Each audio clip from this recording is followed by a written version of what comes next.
सरकारी सेवा योजन चैनल पर आप सभी लोगों का अभिनंदन है।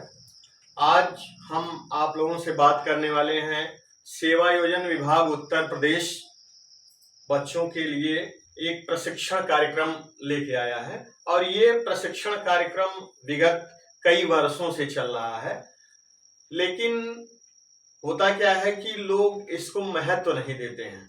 ये एक वर्षीय डिप्लोमा कोर्स होता है बच्चों के लिए, जो विभिन्न कॉम्पिटिशनल एग्जाम देने के लिए कोचिंग कराता है और उसके बाद वो विभाग जो है एक सर्टिफिकेट उपलब्ध कराता है और उस सर्टिफिकेट का काफी महत्व होता है।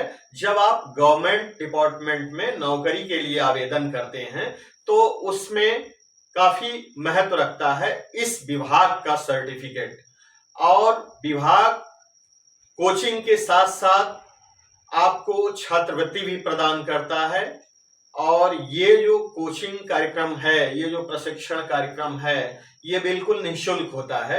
इसमें कोई चार्ज नहीं लिया जाता है, बच्चे से कोई शुल्क नहीं लिया जाता है। उल्टा विभाग छात्रवृत्ति के रूप में बच्चों को छात्रवृत्ति भी देता है। और ये जो प्रशिक्षण है ये विभिन्न विषयों पर होता है, जैसे कंप्यूटर में डिप्लोमा कोर्स का सर्टिफिकेट दिया जाता है, कंप्यूटर की सारी जानकारी दी जाती है, जिसमें कंप्यूटर टाइपिंग, हिंदी टाइपिंग, अंग्रेजी टाइपिंग और बेसिक कंप्यूटर नॉलेज का विशेष रूप से दिया जाता है। और इसके साथ साथ शॉर्ट हैंड भी सिखाया जाता है, शॉर्ट हैंड का भी सर्टिफिकेट जारी किया जाता है। इसके बाद जो कोचिंग होती है वो जनरल नॉलेज की भी कोचिंग दी जाती है। जैसा कि आप जानते हैं कि जो कॉम्पिटिशनल एग्जाम होते हैं उसमें जनरल नॉलेज का बहुत महत्व होता है, सामान्य अध्ययन का बहुत महत्व होता है, सामान्य अंग्रेजी पूछी जाती है, सामान्य गणित पूछे जाते हैं। ये सारे विषय इस कोचिंग में पढ़ाए जाते हैं। ये सारे विषय का प्रशिक्षण सेवा योजन विभाग उत्तर प्रदेश निःशुल्क देता है, बिना पैसे का देता है। इसमें पहला सब्जेक्ट कंप्यूटर, दूसरा है शॉर्ट हैंड, तीसरा है जीके, चौथा है सामान्य अंग्रेजी, पांचवा है सामान्य गणित। और ये सारा जो पाठ्यक्रम है ये कार्यालय प्रबंधन का एक वर्षीय डिप्लोमा कोर्स के अंतर्गत आता है। ये सारे प्रशिक्षण वास्तव में कॉम्पिटिशनल एग्जाम फेस करने के लिए दिए जाते हैं। आपको इस प्रकार से तैयार विभाग करता है कि आप कोई भी कॉम्पिटिशनल एग्जाम ग्रुप सी का, ग्रुप बी का फेस कर सकें आसानी से, बिना किसी बाधा के। और वो भी ये प्रशिक्षण कार्यक्रम निःशुल्क है और उल्टे ही छात्रवृत्ति सरकार आपको देती है।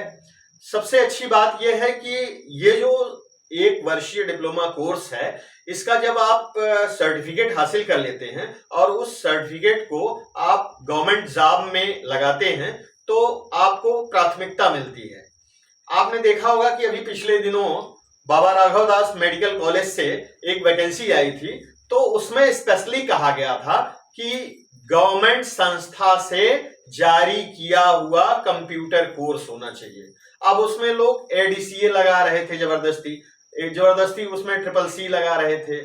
अभी जल्दी ही एक वैकेंसी आई थी, आपने देखा होगा एएसआई के लिए, तो उसमें भी कहा गया था कि गवर्नमेंट डिपार्टमेंट का आपके पास कंप्यूटर का सर्टिफिकेट होना चाहिए। लेकिन लोग जबरदस्ती प्राइवेट इंस्टीट्यूशन का कंप्यूटर सर्टिफिकेट लगा रहे थे, जबकि वो वैलिड नहीं है। जो प्राइवेट सेक्टर से, प्राइवेट इंस्टीट्यूशन से आपने कंप्यूटर कोर्स किया है, अगर कोई विभाग आपसे ये कह के मांगता है कि हमें गवर्नमेंट डिपार्टमेंट से जारी किया गया सर्टिफिकेट चाहिए कंप्यूटर का, और आप प्राइवेट इंस्टीट्यूशन का कंप्यूटर सर्टिफिकेट लगाते हैं, तो वो वैलिड नहीं माना जाता है। आप जबरदस्ती चाहे जो लगा दीजिए, उसको माना नहीं जाता है। अगर आप सेवा योजन विभाग उत्तर प्रदेश से ये पाठ्यक्रम करते हैं, कंप्यूटर कोर्स करते हैं, तो जो सर्टिफिकेट आपको मिलता है वो सर्टिफिकेट आप कहीं भी लगाएंगे तो वो 100% वैलिड माना जाएगा, उसमें कोई संदेह नहीं है। और ये जो फॉर्म है ये आपको सेवा योजन विभाग में मिलेगा। आप अपने जिले के सेवा योजन विभाग में जाइए और उनसे कहिए कि शिक्षण एवं मार्गदर्शन केंद्र के अंतर्गत जो पाठ्यक्रम चलाया जा रहा है उसका हमें फॉर्म चाहिए। वहां से एक पन्ने का फॉर्म आपको मिलेगा, वो फॉर्म आप हाथ से भर लीजिए और भरने के बाद उसमें सारे डॉक्यूमेंट नथी कर दीजिए। जैसे ये फॉर्म ऑफलाइन है, मैं बहुत क्लियर बताना चाहूंगा कि ये ऑफलाइन फॉर्म है, हाथ से आपको भरना है, न कि ऑनलाइन है। एक पन्ने का फॉर्म है, आप उसको लेकर के हाथ से भरेंगे, हाथ से सारी जानकारी आप हिंदी में भरेंगे और उसमें जो संलग्नक है वो शैक्षिक योग्यता की प्रमाणित प्रतियां होनी चाहिए जो सेल्फ अटेस्टेड आप करेंगे, फोटोकॉपी चाहिए, और जाति प्रमाण पत्र की फोटोकॉपी उसमें चाहिए जो सेल्फ अटेस्टेड आप करेंगे। इसके बाद सेवा योजन का रजिस्ट्रेशन चाहिए, यानी एम्प्लॉयमेंट ऑफिस में जो रजिस्ट्रेशन कराया जाता है उसके एक्सटेंड की एक कॉपी भी उसमें नथी होगी। रजिस्ट्रेशन करने के पश्चात जब आप रजिस्ट्रेशन करा लेते हैं अपने मार्कशीट वगैरह का, तो आपको एक सर्टिफिकेट मिलता है, उसको एक्सटेंड कहा जाता है। उस एक्सटेंड की फोटोकॉपी भी आप उसमें नथी करेंगे। और इसके बाद आधार कार्ड की एक फोटोकॉपी नथी करेंगे, फिर पासबुक की एक फोटोकॉपी नथी करेंगे। पासबुक की फोटोकॉपी इसलिए नथी करना है क्योंकि जो आपको छात्रवृत्ति मिलेगी वो आपके उसी बैंक अकाउंट में दिया जाएगा, इसलिए वो जो आप बैंक की फोटोकॉपी लगाएं वो ऐसे बैंक का लगाएं जिसमें आपने केवाईसी पहले से करा रखी हो।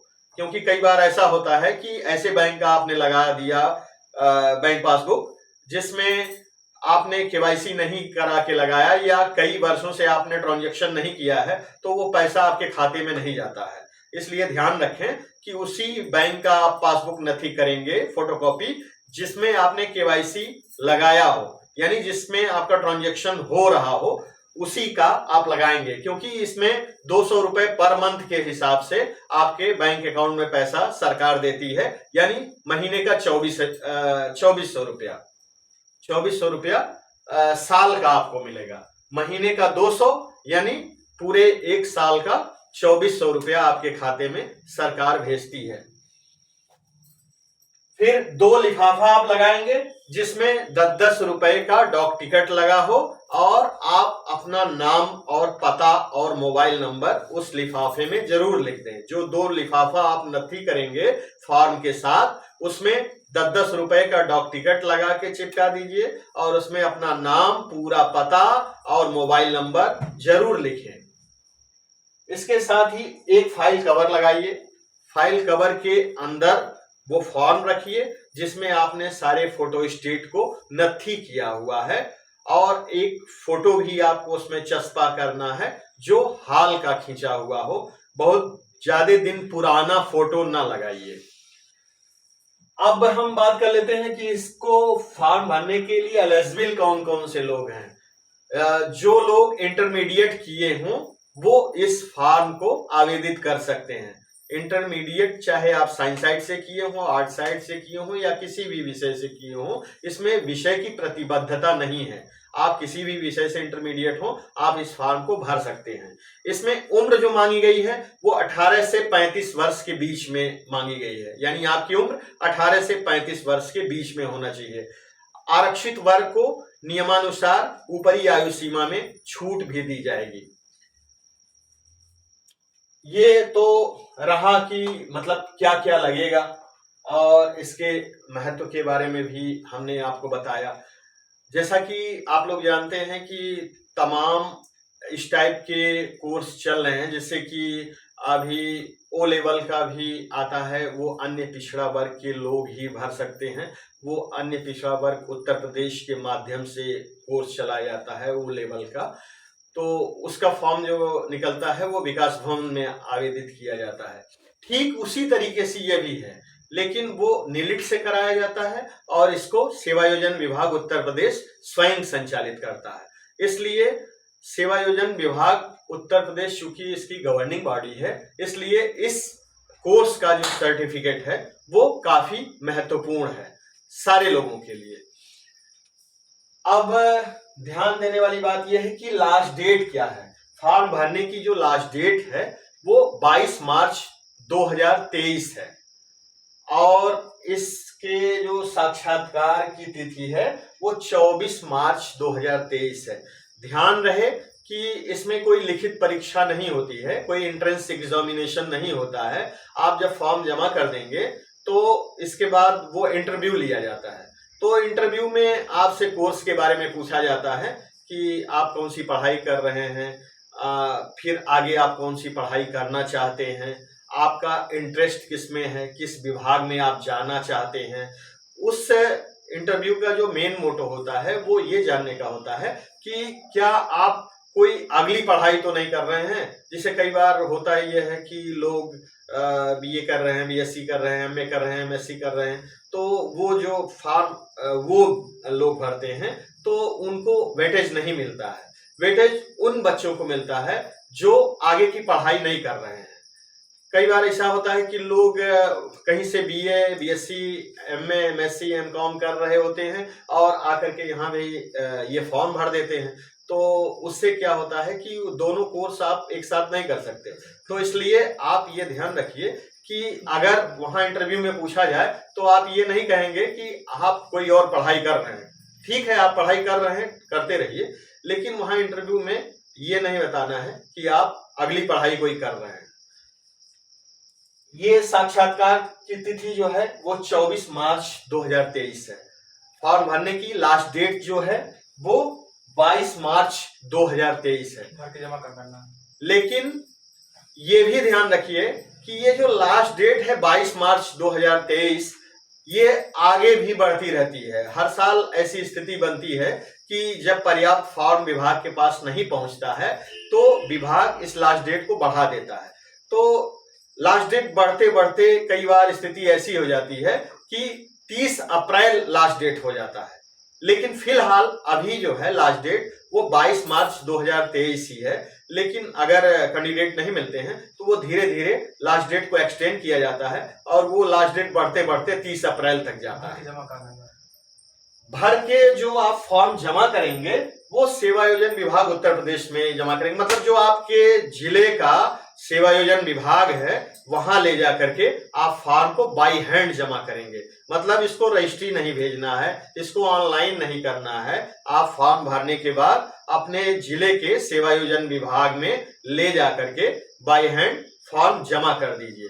फिर इंटरव्यू के डेट में आप जा करके वो इंटरव्यू दीजिए।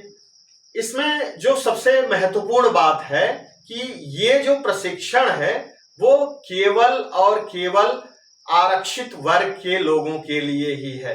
यानी जो लोग अनुसूचित जाति के लोग हैं या जो अनुसूचित जनजाति के लोग हैं या अन्य पिछड़ा वर्ग के लोग हैं, उन्हीं बच्चों के लिए ये फॉर्म है। ये सामान्य बच्चे आवेदन नहीं कर सकते हैं। ये ध्यान रखिएगा कि जो जनरल कास्ट के बच्चे हैं वो आवेदन नहीं करेंगे। ये केवल और केवल आरक्षित वर्ग के बच्चों के लिए है। जो लोग अनुसूचित जाति के हैं, जो लोग अनुसूचित जनजाति के हैं, जो लोग अन्य पिछड़ा वर्ग के लोग हैं, केवल वही बच्चे आवेदन कर सकते हैं।